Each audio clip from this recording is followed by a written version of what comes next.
Kalau kita baca sejarah, kita bersyukur sekali. Saya ingin sampaikan, tidak ada satupun tokoh di dunia ini ya, yang begitu luar biasa jalan hidupnya ditulis ya, biografinya ditulis, diceramahkan, dikaji, ditelaah selain sejarah hidup Rasulullah.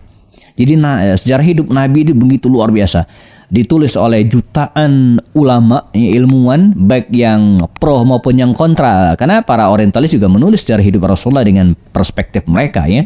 Tapi saya ingin sampaikan ini luas ya, jadi sangat-sangat dari generasi satu generasi yang lainnya sampai sekarang ya, sejarah hidup Nabi ini tidak henti-hentinya ditulis.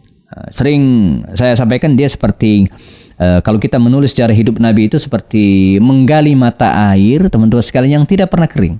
Terus mengalir, tidak pernah berhenti. Mungkin seperti kita menggali air sumur Zam-Zam mungkin ya, tidak pernah berhenti. Dan selalu ada inspirasi baru yang kita dapatkan ketika kita menelaah sejarah hidup Rasulullah SAW.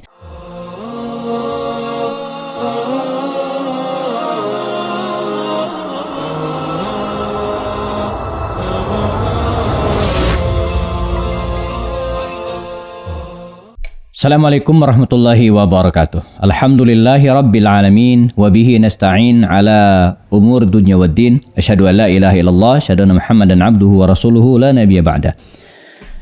Para pemirsa dimanapun berada, kita berada di program kajian Sirah An-Nabawiyah atau serial kajian Sirah An-Nabawiyah yang merupakan video-video pendek seputar sejarah hidup Rasulullah SAW yang sengaja dibuat berseri ya, dari awal kelahiran Rasulullah SAW sampai kemudian nanti beliau meninggal dunia.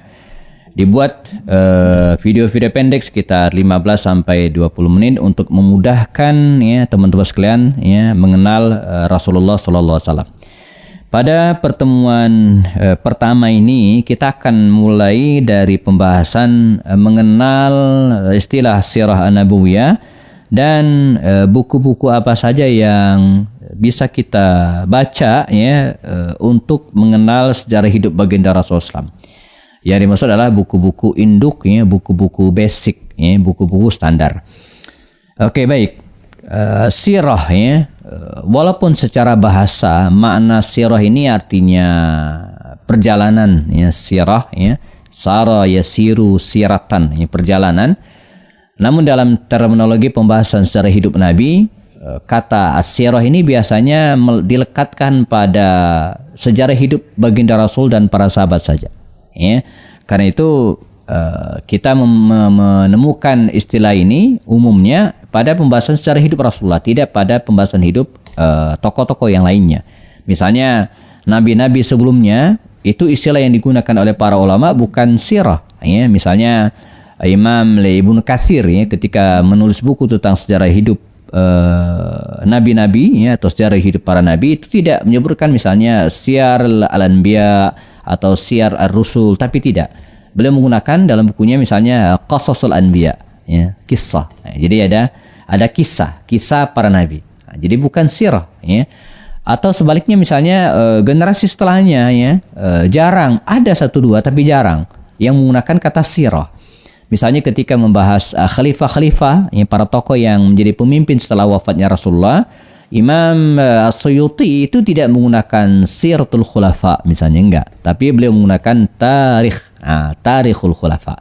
Jadi ada kata kisah-kisah ini bersifat umum ya. Ada juga tarikh ya, Tarikh Al-Khulafa yang juga artinya sejarah ya. Di dunia pendidikan misalnya di tingkat tsanawiyah ya, mungkin di tingkat aliyah, di antara kita juga ada pelajaran dipisahkan, ada pelajaran sirah dan ada pelajaran tarikh biasanya ya.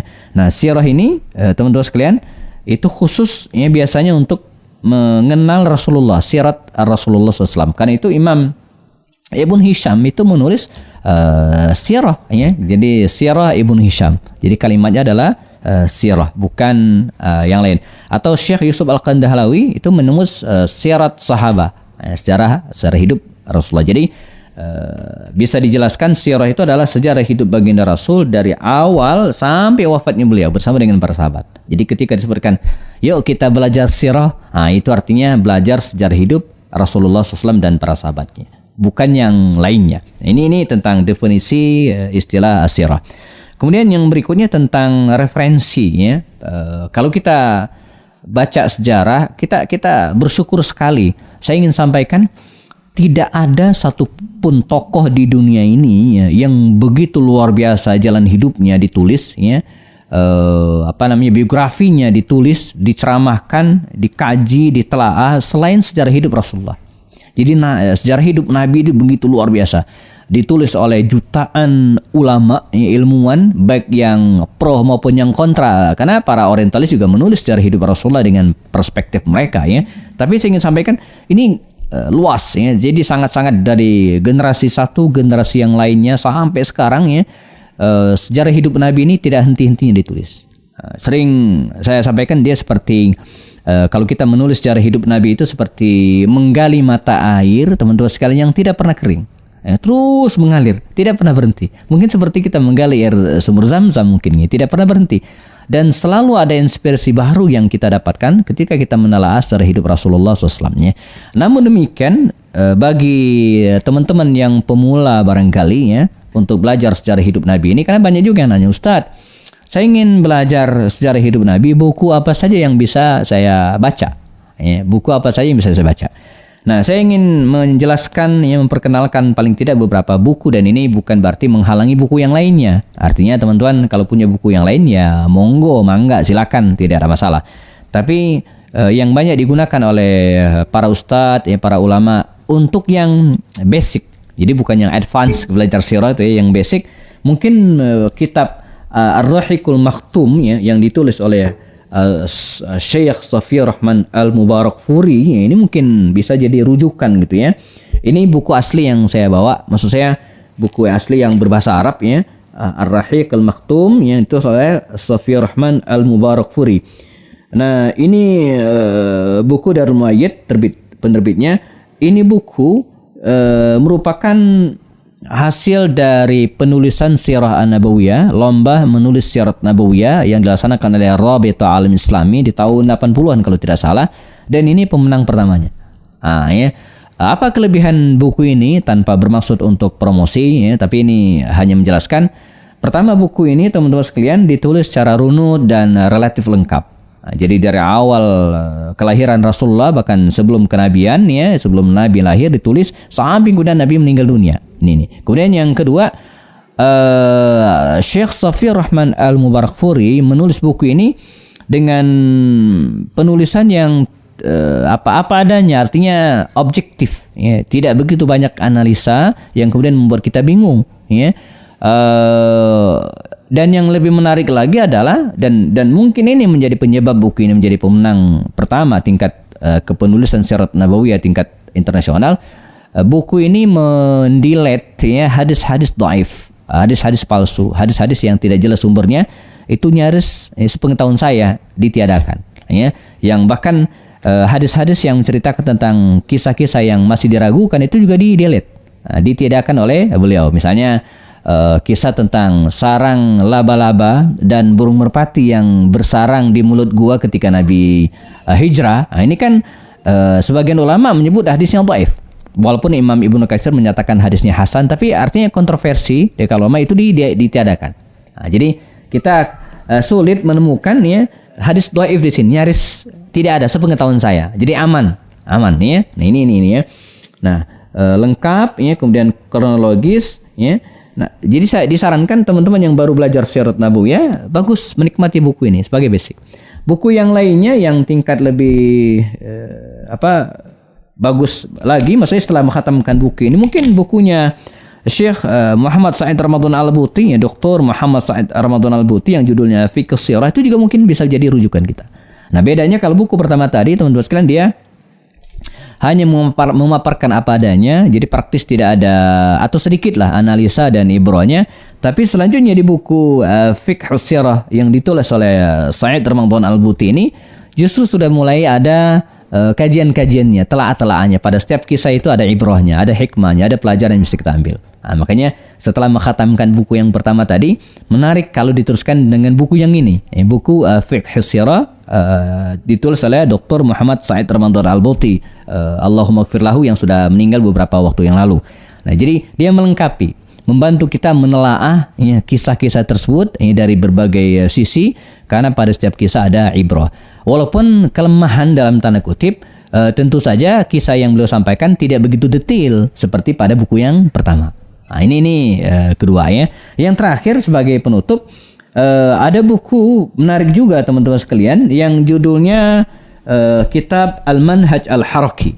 Nah, ini Kitab Al-Manhaj Al-Haraki yang ditulis oleh Al-Manhaj Al-Haraki li Sirat Nabawiyah Dr. Munir Muhammad Ghadban.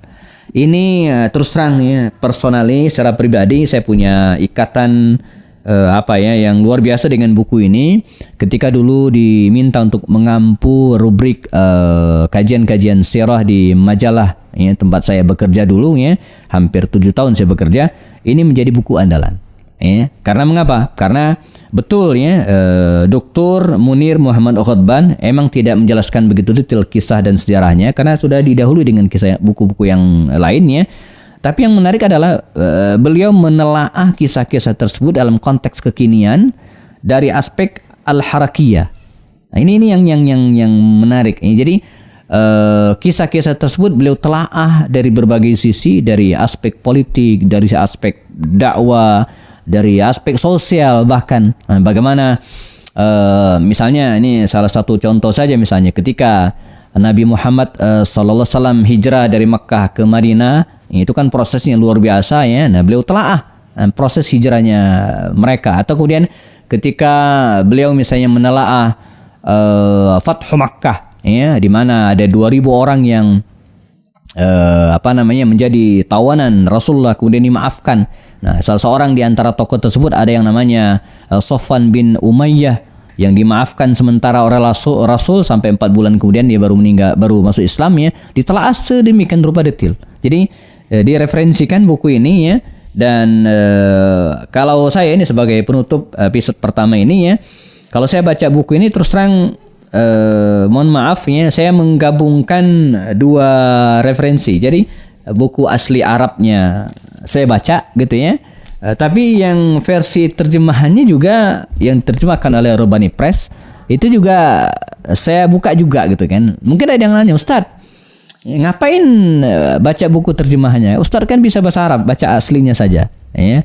Atau kalau sudah baca terjemahannya, ngapain baca yang yang asli yang berbahasa Arab? Nah, saya punya alasan ya. Mengapa saya perlu yang Arabnya walaupun ada terjemahannya? Untuk mendapatkan tes rasa bahasanya. Jadi rasa bahasa itu tidak ada di buku terjemahan. Jadi ada di buku aslinya. Mengapa perlu buku terjemahan? Ya, kadang ada beberapa kalimat yang sangat atau relatif sulit kita fahami. Daripada saya bolak-balik baca dan buka kamus, ya sudah ada terjemahannya, lebih mudah gitu ya. Sudah ada ustadz-ustadz kita yang lebih dulu menerjemahkannya, akan lebih mudah. Sehingga ya, saya nikmati aslinya ya. Kesulitan bahasa maksudnya apa? Saya komparasi dengan buku terjemahan yang sudah ada. Nah, ini kalau 3 buku ini ditambah dengan buku-buku yang lainnya kita baca, insya Allah secara basicnya kita sudah punya pemahaman sirah an-nabawiyah yang baik insya Allah. Demikian episode pertama dari serial kajian sirat nabawiyah. Pada episode berikutnya kita akan jelaskan ya dengan detail sejarah hidup Rasulullah SAW insya Allah. Saya Happy Andi Bastani. Assalamualaikum warahmatullahi wabarakatuh.